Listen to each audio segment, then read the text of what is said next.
All right, folks, today we're looking at air resistance and very specifically how to find the velocity and the acceleration of an object that is falling with a very specific kind of model for air resistance. And so we're going to be doing something called the separation of variables to solve differential equations. I know it sounds kind of scary, but to start with, let's start with the model. This is an object that's going to be dropped. That means its initial velocity is 0, and the only force acting on it is that of weight, mg. So the sum of force in the beginning is just mg equals ma, which means the acceleration in the beginning is just 9.8 down. But quickly it starts to have a resistance force going in the upward direction. That's basically the air pushing against the object falling through it. And that equation is going to be represented by negative BV. Now, the key to this is there's different models of air resistance for different applications. And this particular model is a linear one, so you have to understand that not all air resistance models are going to be this equation. This is just the one we're looking at for this particular setup. And the next thing is that the B represents the coefficient of drag. It's just a constant. It's particular to the type of fluid and object that's moving through it. It depends on things like what the shape of the object is and things of that nature. So keep that in mind, that B is a number that you'd get from a chart, and it depends on things like what type of object it is, what shape it is, what fluid it's going through. So we wind up with an equation of mg minus bv equals ma. That's the sum of forces. So as the object falls, you can see that it would actually lose some acceleration, up to the point where it has no acceleration. It's reached equilibrium, which means it's not going to go any faster. It's hit its maximum velocity. At that point, we have reached terminal velocity, which the weight equals the air resistance, and we can actually get an equation for the terminal velocity, and it's just the weight divided by the coefficient of drag. A couple of interesting things about this. On the left-hand side, we see a velocity equation. We see it starts off with an acceleration, a positive slope, but that slope eventually gradually goes to 0 because basically the object is going to reach a maximum velocity and can't go any faster. But on the right-hand side, you see that the force acting on the object is going to go to 0. I should say the net force acting on the object goes to 0. The acceleration also would be going to 0, so this is also a model of what it would look like for the acceleration. Now, the reason I'm bringing these two graphs up now is because we're going to make decisions later which have to do with what this data looks like, and we're trying to build a model for that data. One thing you need to understand about differential equations, you are going to use your knowledge of what data you're looking at and what models will fit that data to match those things. It is not a situation in which you could start with equations and immediately go to the end result, because you have to make a few decisions along the way about how to make the model fit better. So keep that in mind, but the first step is to actually, well, start with the sum of forces. And this is actually step 1, mg minus bv equals ma. Now, we're going to make our differential equation. It's actually fairly simple to do. We just put in the definition for acceleration, which is the derivative of velocity with respect to time, and replace the acceleration with that expression. We've just created a differential equation. The next step is going to be, we're going to be using a method called the separation of variables. So a couple of steps we're going to take is going to be trying to get us to that point where we can actually separate variables. And I'm going to speak to what that means in a little bit.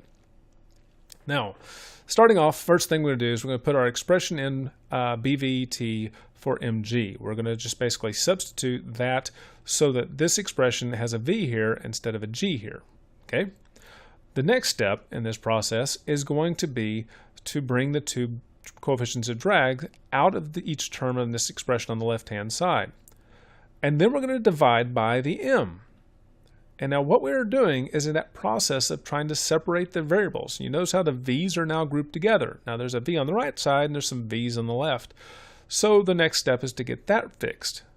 And then ultimately get the dt on the other side. So all we've done in these steps is basically get everything with a v on the right-hand side and everything without a v on the left-hand side. We've separated the variables. And in doing so, you look at an expression that looks like it really needs to be an integration. However, there's one inexplicable step we're taking at this point. And you may be wondering, why? Remember what I said about the model? We're trying to fit the model of what we see. This step is so that we can fit this model. And I'll explain more at the end when we have the final model and explain why that negative went in. But we put a negative on both sides. Now, in this expression, it's not as obvious that there's a negative here. We just put it on the bottom term and then switch these two around. So that negative is actually here on the right-hand side. It's just hidden in the fact that we just switched this algebra around. And on the left-hand side, it's sitting out front. Now, the next step in this process is to go ahead and integrate both sides from their upper and lower limits. Now, the lower limits of both sides is going to be 0, because it starts off with a velocity of 0, and it starts off at time equals 0, being at that velocity of 0. Now, we're going to evaluate these upper limits to the variables we want in the equation, in this case t, and over here v. Now, not vt, we know at some point it's going to reach a maximum velocity of vt, but that doesn't establish what is the upper limit. The upper limit is just what we want as a variable.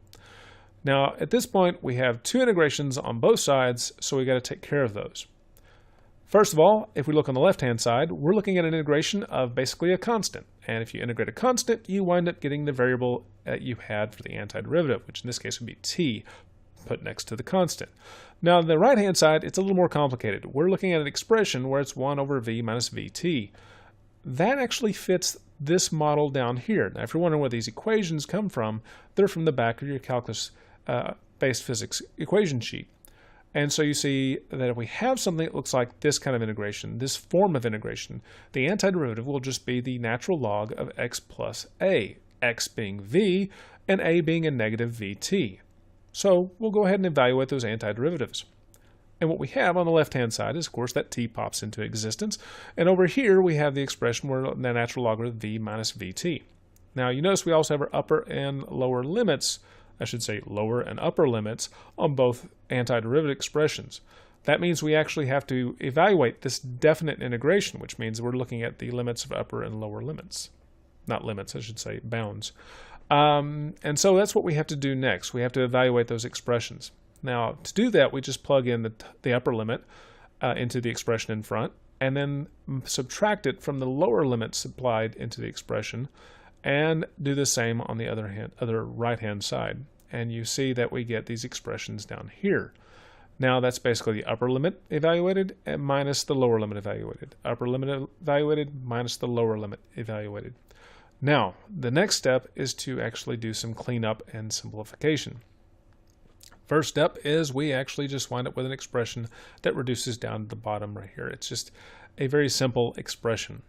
But we do have this weird logarithm thing going on the right-hand side, and it kind of seems like it needs to be dealt with. And how we'll deal with that expression is by using the quotient rule when it deals with logarithms. Basically, for subtracting two logarithms, it's the same as dividing by those expressions in that logarithm.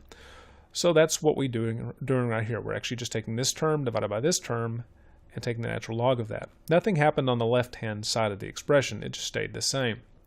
The next step is to actually get rid of that logarithm. We don't want to deal with it anymore, because ultimately what we'd like is the velocity. We want to get to that part.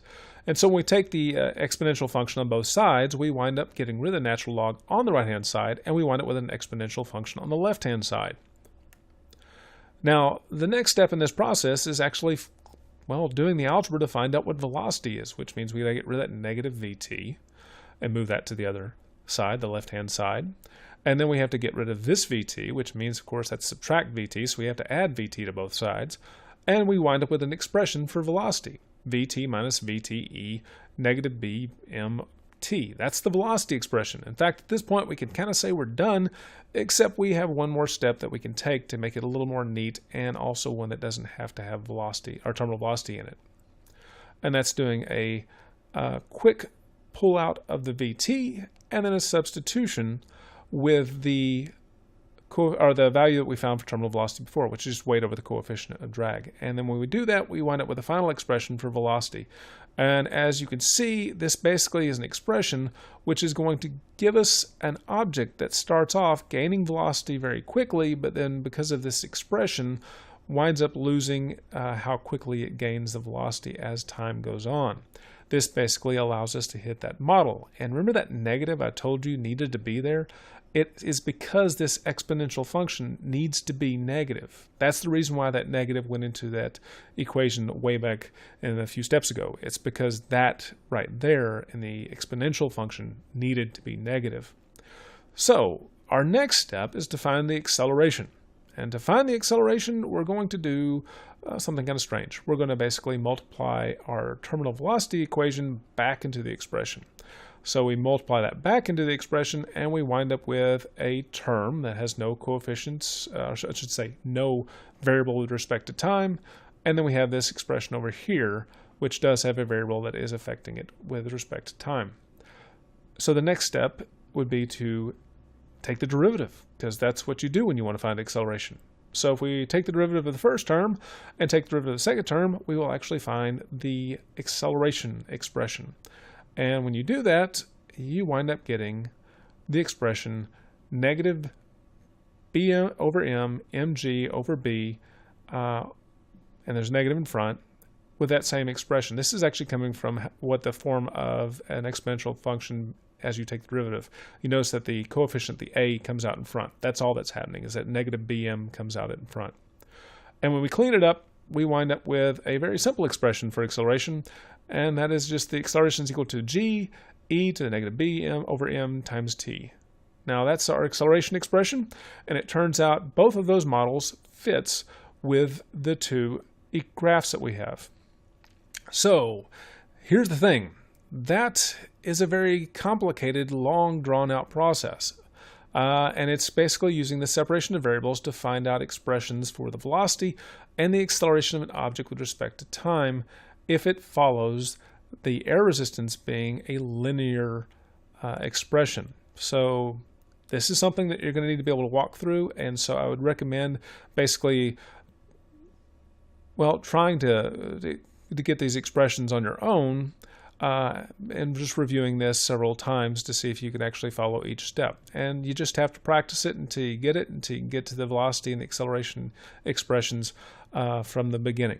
So that's it.